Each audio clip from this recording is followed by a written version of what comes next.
ఆడికి machine impossible అంటే తెలియదంట. అవునరా, మిషన్ తెలియదురా నాకు కూడా. వాట్ మాత్రం తెలుసు. ఏం చేస్తావురా గురు? బయట గురు.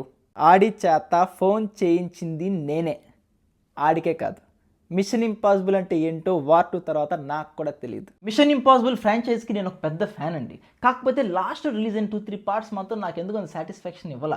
కానీ నేను ఏదో కోరుకున్నా, ఏదో సంథింగ్ ఏదో ఉంటే బాగుండేదేమో అని కొంచెం అనిపించింది. ఆ హై మూమెంట్స్ ఉంటుంది చూసారా, ఏదైతే ఆ వైబ్, ఆ హై ఏదైతే దాంతో ఉండాలి అని నేను కోరుకున్నానో ఎగ్జాక్ట్లీ అదే హై, అదే మూమెంట్స్ మనం వార్ 2లో చూస్తాం.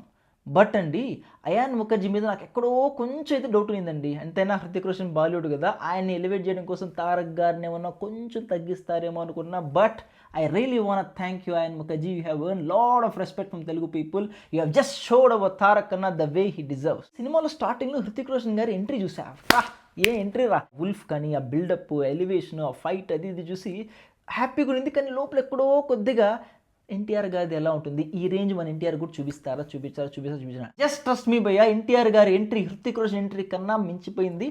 నాకైతే గూస్ బంప్స్ వచ్చాయి. థియేటర్ మొత్తం విజిల్స్, క్లాప్స్. ఎలా అంటే ఎన్టీఆర్ ఎంటర్ అయిన హోల్ సీక్వెన్స్ మొత్తం విజిల్స్, క్లాప్స్. ఈవెన్ సీక్వెన్స్ అయిపోయి నాకు వేరే సీన్లు వచ్చినా కూడా వైబ్ నుంచి మేము బయట రాలా. సినిమా ఎలా ఉందో మనం డీటెయిల్గా డిస్కస్ చేసుకోవే ముందు చిన్న లైక్ అయితే కొట్టి మన వీడియోని స్టార్ట్ చేద్దాం. కొంచెం ఎక్కువ మంది రీచ్ అయ్యే ఛాన్సెస్ ఉంటాయి. ఎవరైతే సబ్స్క్రైబ్ చేసుకోలేదో దయచేసి సబ్స్క్రైబ్ చేసుకొని ఛానల్ కొంచెం ఎంకరేజ్ చేయడానికి హెల్ప్ చేయండి. ఎందుకంటే చాలా మంది వీడియోస్ చూస్తున్నా కానీ ఛానల్ సబ్స్క్రైబ్ చేసుకోలేదు. ఎవరైతే మన ఛానల్ని ఆల్రెడీ సబ్స్క్రైబ్ చేసుకున్నారో నా సిన్సియర్ థ్యాంక్స్ అండి. ఎందుకంటే కొత్త ఛానల్కి కొత్తగా సబ్స్క్రైబ్ అవ్వడం చాలా కష్టం. కానీ లాయల్గా మీరైతే సబ్స్క్రైబ్ చేసుకున్నందుకు నా నుంచి మీరు హానెస్ట్ రివ్యూస్ అండ్ ఒపీనియన్స్ అయితే ఖచ్చితంగా చూస్తారు. అలాగే కింద యూట్యూబ్ అనేవాడు కింద హైప్ అనే ఆప్షన్ ఎనేబుల్ చేశాడండి. మీరు ఏదైనా హైప్ ఇస్తే యూట్యూబ్ వాడు మనకు కొంచెం మన ఛానల్ హైప్ అనేది ఇస్తాడు.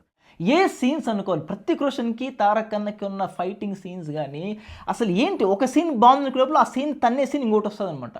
ఫస్ట్ ఎలా ఉంటే అసలు కార్ చేస్ సీన్ ఉంటుంది భయ్. ఏంటి హాలీవుడ్కి ఏ మాత్రం తగ్గలేదు. ఆ ట్రైన్ మీద సీక్వెన్స్, ఆ ట్రైన్ మీద కార్ వెళ్ళడం, అసలు ఏం తీసారా మీరు, నాకు అర్థం కావడంలా. వాట్ ఇది ఇండియన్ సినిమానేనా అని డౌట్ వచ్చింది నాకు వస్తే చూస్తా అంటే. సరే ఈ సీనే సూపర్గా ఉంది అనుకునేటప్పుడు ఇంకొక సీన్, ఆ సీన్ ఏంటంటే అక్కడ ఇక్కడ కాదు కానీ డైరెక్ట్ బాంబర్ ప్లేన్స్ దగ్గర తీసుకెళ్ళి ప్లేన్ మీద ఫైట్, ప్లేన్ మీద చేసి ఏంట్రా గ్రాఫిక్స్ ఏంటి, ఆ ఎలివేషన్ ఏంటి, ఇదే కదా. This is what I want. నాకు ఇప్పుడు కొంచెం గ్రాండ్ మూవీస్ అంటే ఇష్టం భయ్యా. ఎలా అంటే ఒక స్పెక్టాక్యులర్ విజువల్స్ ఉండాలి, కలర్ఫుల్ డిస్ప్లే ఉండాలి. ఎలా అంటే ఒక గ్రాండర్ కనిపించాలన్నమాట, రిచ్నెస్ కనిపించాలి. ఆ సీక్వెన్సెస్, ఆ ఫైట్స్, ఆ చేజింగ్స్, ఇదే కదా మనకు కావాలి. తారక్ అనే ఇంత స్టైలిష్ క్యారెక్టర్లో, ఈ రేంజ్ ఎలివేషన్లో సరే ఈ ఫైటే బాగుంది అనుకుంటే మళ్ళీ ఆ తర్వాత బోట్ ఫైట్ వచ్చింది. వామ్మో ఎర్రగా తీసారా కదరా, ఎట్లా వచ్చింది రెండు ఐడియాలు. ఏది వదలలే, ఒక పక్క ప్లేన్స్, ఒక పక్క బోటు, ఒక పక్క కారు, ఒక పక్క ట్రైను, ఏది బ్యాలెన్స్ వదిలేరా, ఇంకేమైనా దాచారా నెక్స్ట్ పార్ట్లకి, లేదన్నీ ఇక్కడే వాడేశారా ఉన్నాయి సినిమాలు. ఫస్ట్ హాఫ్ పోయా రీసెంట్ టైమ్స్లో వచ్చిన అన్ని ఫస్ట్ హాఫ్ల కన్నా this is the best first half I ever seen the recent times అనమాట. ఫస్ట్ హాఫ్ చూడగానే అనుకున్నా సినిమా అదిరిపోయింది అనుకున్నా. సెకండ్ హాఫ్ కూడా చాలా బాగుంది భయ్యా. కానీ ఫస్ట్ హాఫ్ ఎంత బాగుందంటే సెకండ్ హాఫ్ ఎంత బాగున్నా స్టిల్ ఫస్ట్ హాఫే బాగుందేమో అనే ఫీలింగ్ తెప్పించింది. థియేటర్లో చూసినప్పుడు భయ్యా తారక్కి పడిన పర్ఫార్మెన్స్ కానీ, హృతిక్ రోషన్కి పడిన పర్ఫార్మెన్స్ కానీ ఒకరికొకరు పోటీగా ఉంది. అసలు క్లైమాక్స్ సీన్స్ కానీ, కొన్ని యూనో దట్ ఇంటెన్స్ సీన్స్ కానీ, కొన్ని సీన్స్ అయితే భయ్యా లిటరలీ చెప్తున్నా, I'm not exaggerating at all, edge of the seat లాగా ఉంది భయ్యా. కొన్ని సీన్స్ బ్రెత్ టేకింగ్ ఉంది. కొన్ని సీన్స్ చూస్తుంటే తెలుగు సినిమా అంటే ఇలా ఉండాలరా అనే రేంజ్ వచ్చింది. ఏమంటే తెలుగు సినిమానే భయ్య, ఎందుకంటే మన తారక్ ఉన్నాడంటే అది తెలుగునే, మన తెలుగు ఫ్లేవర్ మనకు అంటించామన్నమాట. వైఆర్ఎఫ్ సీక్వెన్స్లో వచ్చిన ఏ సినిమా కూడా నాకు ఈ సినిమా నచ్చినంత ఇంకేది నచ్చరా. మనోళ్ళు ఏమైనా స్పైస్, మన ఎన్టీఆర్ స్పైస్ కొంచెం వేసాడు, ఏంట్రా మన ఆ ఎలివేషన్ కావాలని. అంటే కొంతమంది రివ్యూస్ చూస్తున్నాం భయ్య, అంత లేదంట వార్ 2 ఏంటి ఇలా ఉంది అంటే ఏంటి నాకు అర్థం కావట్లేదు. మీరేం సలార్ ఎక్స్పెక్ట్ చేస్తున్నారా వార్ 2లో, లేదా కేజీఎఫ్ ఎక్స్పెక్ట్ చేస్తున్నారా, వైఆర్ఎఫ్ ఫిల్మ్స్ చూసారా మీరు, లేదా ట్రైలర్ చూసారా? ఇంక ట్రైలర్స్ మీరు ఇంకేం ఎక్స్పెక్ట్ చేస్తారు? ఫస్ట్ హాఫ్లో మీకు ఏం మిస్ అయింది నాకు అర్థం కాదు. ఫైటింగ్ సీక్వెన్సెస్ మిస్ అయ్యా, పర్ఫార్మెన్సెస్ మిస్ అయ్యా.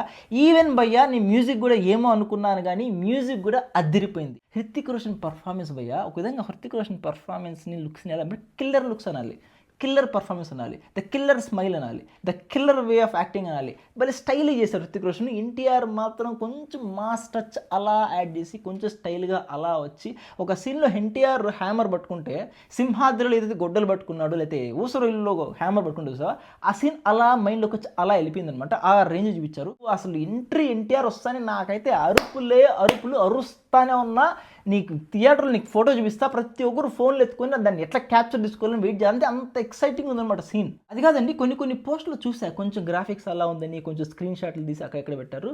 లిటరల్లీ చెప్తున్నా, సినిమాల్లో చూసేటప్పుడు ఫ్లోలో మీకు ఎక్కడ ఏది ఎలాగోనో అనిపించదు. అన్నీ ఎక్సలెంట్గా కుదిరాయి.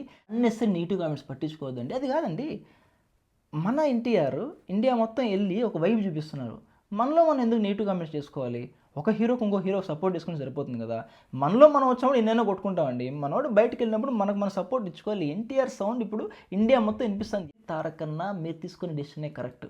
మీరు ఎత్తినట్టే 2 కాలర్లు మేము ఎత్తుతాం. సినిమా అద్దిరింది. స్క్రీన్ ప్లే కూడా అదిరిపోయిందండి. సినిమాలో హృతిక్ రోషన్ గారు, ఎన్టీఆర్ గారు చిన్నప్పుడు కొన్ని సీన్స్ ఉంటాయి. అది స్టార్టింగ్లోనే ఎత్తి లో వైబ్లో స్టార్ట్ చేయడం ఎందుకని, స్టార్టింగ్ ఎత్తుకుంటాను హృతిక్ రోషన్ ఎంట్రీ, ఆ తర్వాత తారక్ అన్న ఎంట్రీ, ఫస్ట్ హాఫ్ మొత్తం ధూమ్ ధామ్గా లేచిపోయిన తర్వాత అప్పుడు సెకండ్ హాఫ్లో స్టార్టింగ్లో వాళ్ళ బ్యాక్ డ్రాప్ అవి చూపిస్తారు. సినిమాలో చూసేటప్పుడు డ్యాన్స్ అనిపించింది. వాళ్ళిద్దరూ నువ్వు బెస్ట్ డ్యాన్సరా నేను బెస్ట్ డ్యాన్సర్ అన్నట్లేదు, తారక్ అని చెప్పినట్టు ఇద్దరు ఒక ఎంజాయ్ చేస్తూ వేసినట్టు అనిపించింది. మంచి వైబ్ ఉంది థియేటర్లో, బాగా అరుస్తున్నాం, ఎంజాయ్ చేసాం. I think you should go and enjoy. మీరు వెళ్ళి చూడండి, ఖచ్చితంగా ఈ సినిమా థియేటర్లో వెళ్ళి చూడాలండి. మూవీ అయిపోయాక లాస్ట్లో వెంటనే వెళ్ళి వెళ్ళిపోద్దండి, కొద్దిసేపు వెయిట్ చేయండి. మన మార్వెల్ మూవీస్లో లాస్ట్లో ఏదైతే ఏదో దాచాను లోపల అన్నట్టుగా ఒక క్లిప్ వదులుతారు. ఈ సినిమాలో ఒక క్లిప్ వదులుతారు. ఎలా అంటే TRF spy movie series next వచ్చే మూవీకి ఒక చిన్న గ్లిమ్స్ వదులుతారు. బాగుంది, అది కూడా చూడండి.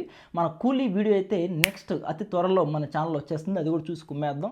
ఒకవేళ మన ఛానల్ మీరు ఫస్ట్ టైం చూస్తున్నట్టయితే దయచేసి సబ్స్క్రైబ్ చేసుకోవడం మాత్రం మర్చిపోదండి. లైక్ అయితే ఖచ్చితంగా వీడియోకి చేయండి, కొంచెం ఎక్కువ మందికి రీచ్ అయ్యే ఛాన్సెస్ అయితే ఉంటాయి.